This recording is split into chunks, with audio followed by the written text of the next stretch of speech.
Hello, hello, ladies and gentlemen, boys and girls. Welcome to Tales with TR, episode 263B, which is supposed to feature Derek Roy. And I am sorry, my computer crashed that day, and then StreamYard crashed. So here I am back at it. Derek's going to come this week. Hopefully he comes this week, but he's also going to come on the show this week, likely tomorrow morning, and I'll get it up as soon as I can. I apologize for that. What I got so much backlash. I don't remember exactly what I said. Fuck, it doesn't seem like hockey season. It just came in from the backyard. It's like 26 degrees. It's just awesome. Taking the electric bike out now. NHL, you go way too long, man. You were way too long. I love hockey more than 99% of the population. Well, probably a stretch, but I love the game and everything it did for me, and I watch and I absorb. And I love it. And the storylines and the hard hits and the finesse plays and the McDavid and Bennett and just my favorite players in the final. Marchand and Draisaitl and Corey Perry's back. And which goalie is Edmonton going to use? Is Florida going to come strong? Are they going to let up at all? Is Edmonton going to match the forecheck? What's Knoblauch going to do next? Are the boys going to play with each other? Are they going to spread out the stars? Is Kachuk going to keep chirping? Like, there's a lot of great storylines, and that's just like this series. Then you can go, it goes on for years. Last year, and the history of the Oilers and McDavid since he's come in and what they've done to build themselves. 2 straight Stanley Cup finals. Even if they lose, it's a great story, but is it good enough if you're a legend? Are McDavid, by extension, Draisaitl, going to solidify their spots in hockey? Are they legacy players? Well, they are, but is their legacy really going to be fulfilled? Is the prophecy going to be fulfilled as it was for Crosby, for Gretzky, for Lemieux, for Ovechkin, Gordie Howe, if you want to keep going, if you want to Rocket Richard, Bobby Orr, all the players, the very, very, very, very, very best got that cup. Right now, there's more teams than ever, and there's going to be more teams added. Apparently, it's harder and harder. So, me personally, I won't. Who cares? Because it's all subjective. McDavid's one of the best players ever, and really so is Draisaitl. I think we forget how good Draisaitl is because McDavid's on his team. Not unlike Crosby, Malkin. Very, very similar. So all these great storylines, man. But it's fucking mid-June, boys. It's like it happens every year. I know it seems to go further, and there's got to be a way. There's got to be a way to get this. Maybe start. I know. You know what? Just to spread. There's too many games. They'll never go back, but there are too many games. They won't go back because it's money making, and it's also how do you compare legacies? But hockey's always changed. People say that. Well, Gretzky had 82 games. What if McDavid only has 7? I guess, but like right before that, like there was 80 games. Then I think they went to 84 for a couple of years. And if you go back, they just really not that far. I'm talking about in the history of hockey. If you go back before the 80s, like it went like 72, then like 60. The big deal with Rocket Richard when he scored 50, I think, is because it was in the 50 games, right? There wasn't many 50-goal scorers in or around that time because they didn't play fucking over 80 games.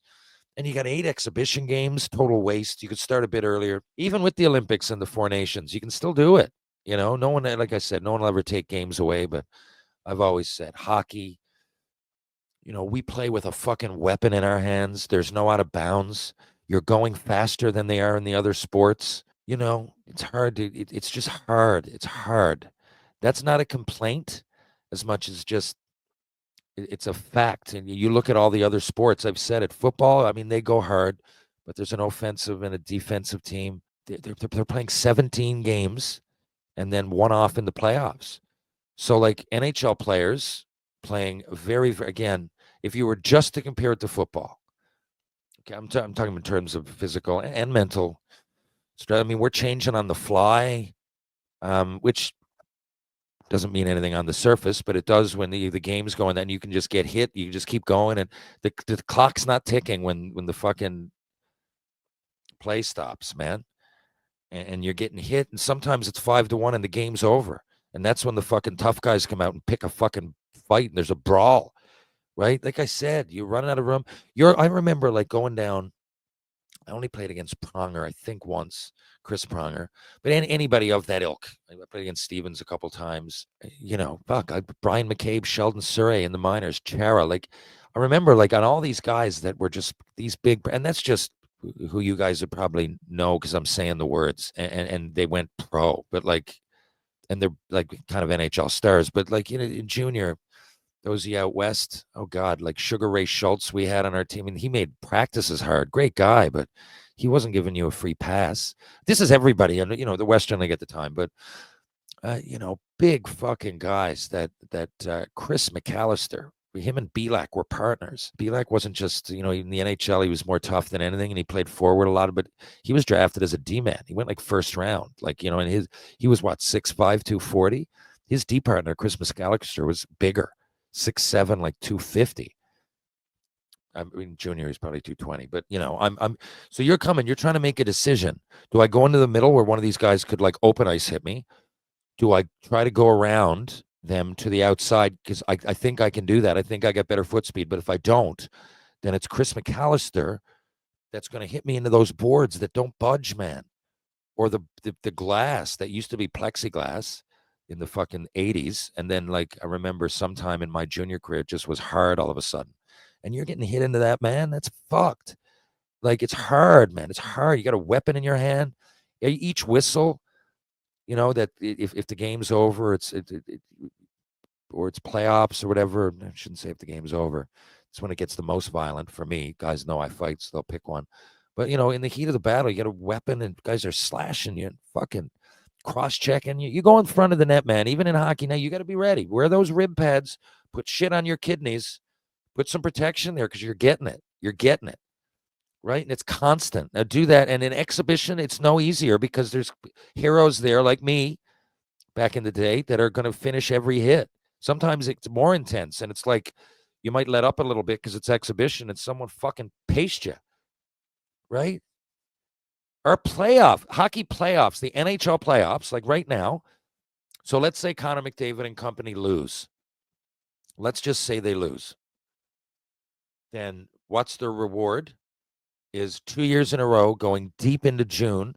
They're all back. Like the Oilers were back at the end of August. Right? If you don't make the playoffs, think about it. No one wants to say it out loud, but I'm sure there's guys, especially at the end of their careers. I don't want to say it. I know, and I don't think anything worse of them. You go to the playoffs 3 or 4 years in a row, some guys sign with teams that aren't going to make the playoffs for a couple of years, and I can see it. 3 months ago, they were off, right? They've been fucking touring Europe, yachts, fucking whatever it is. Hang out, go see a concert here or there, the odd spa, let's golf. Hey, check out the Masters, USO. Let's hang out. Like, these guys are still battling, right? The NHL. So Connor McDavid now has played more games in the last couple of months, just the NHL playoffs, than the NFL Super Bowl champions did all of last season. Their regular season and their playoffs combined, right? So don't give me football. And then baseball, what baseball do have, though, I don't know if I'd want to play 162 games a year. Jesus fucking Christ, you're playing every day. Give me some fucking time off. And you're going from like 0 to 100 in like seconds, right? Like you might not be moving, and then you got to steal a base, or not everybody steals. You could say, okay, but you still got to move. Like you're in the outfield, you're standing still, and now you're sprinting, and you might be jumping up trying to catch a ball at the wall. You got to time it. As an outfielder, I played outfield, man. Even it's all relative. The wall is still the wall, and you still change down balls. I used to find that hard, and people don't talk about it enough.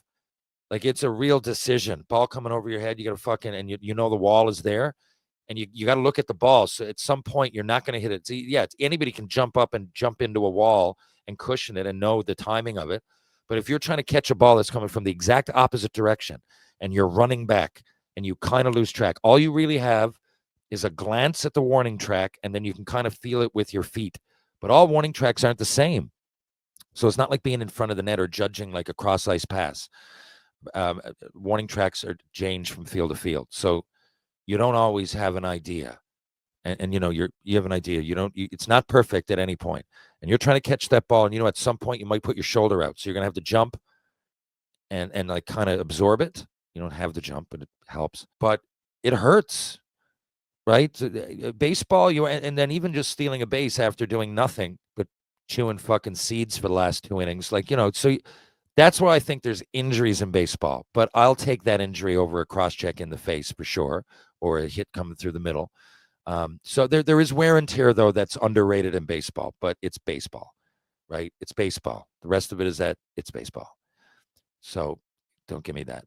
NBA, roughly the same amount of games and exhibition and playoff and all that. It's pretty much the same. And I don't in any way underrate what they do under the basket and those big fucking men. It's and women. It's no different in the fucking girls' game, man. The elbows are flying under that. So there's got to be a level of toughness. But come on, right? Jump out of bounds. Look at LeBron James flopping around. It just looks bad, I think. Flopping around looking for a call. He's just so big and strong, and so I don't think he knows how he looks. Anyway, that's on its own. I don't, because it's hard for a guy like that to like fish for a call. You know what I mean? When he's so big and you're so good, and you're just like, stop complaining. But there is something to it. I mean, it's hard, and it's hard on the knees, and they're in the same breath as I just said. LeBron, I don't like him for that. That me kind of aw shucks. Oh, who really me? Yeah, LeBron, you orchestrated it all. You just tweeted it yesterday. What are you talking about? You asked this camera crew to come here. Don't be surprised. Anyhow, for that motherfucker though to still be doing what he's doing at like 40, like it's unreal. Jordan is my favorite ever. Okay, and Larry Bird's number 2. The only knock I would have on LeBron is that I'm biased. I just don't like his attitude, and I think he's just a little bit petty and about himself. But like when he got mad at Stephen A. for talking about his kid. What do you expect, man? You put the kid. I mean, come on. That's another thing. I don't want to get into it, but come the fuck on. Fucking kid had no business being in the NBA. Hard. I wouldn't want that. But anyway, outside of all that, that doesn't make him a bad guy. Makes him a proud father, I guess. Just that the world gets to see. I think he overstepped there. But because the kid's probably, a decent basketball player. I don't think he's LA Lakers this year. But, anyhow, he's being a dad. The point is, you can't take away what that guy's done. He's one of the best athletes, basketball or no basketball ever. He can stay that good and play that many games. And I know the Lakers lost out, but it wasn't because of anything he did. The motherfucker can do it.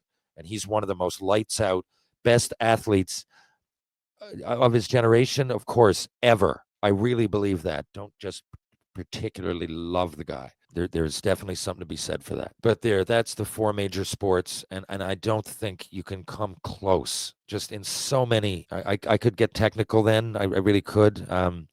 Like blocking shots. That's a whole nother thing. Like stand in front of that.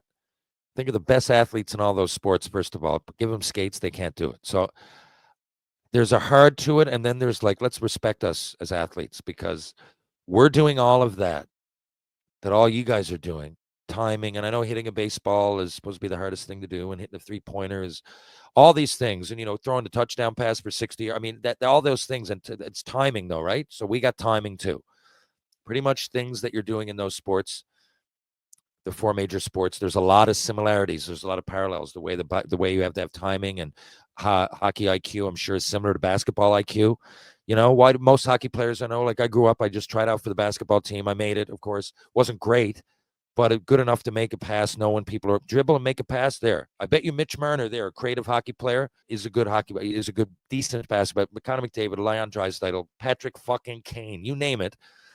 I bet you that they're not a fish out of the water when it comes to basketball. Not saying they're NBA players, but I bet you, like, growing up, they could have like stepped into the high school team, played a fucking shift or two, a few minutes, and not looked awful, right? Like someone else would, putting on skates and doing what we do. So there's that too. Now, you don't grow up doing it, so I get that. But I just don't think hockey gets the full fucking respect, especially when it comes to tough fucking players and everything they do. And it's not just physical, it is mental. Those guys on Edmonton now, man, it's psychological warfare. They're hearing it from everywhere, good, bad, and ugly. And last year they had, and even if they weren't, it's on their mind. They want to win. Connor McDavid has just been dialed in. Like, just, like I come back sometimes, I get a 3-day roll on a film, and I do a decent job, or hopefully I come back, I'm like, okay, that's in the bag, let's relax, put on an album, play my fucking video game, do whatever. I'm completely checked out. I don't know if Connor McDavid has been completely checked out for years.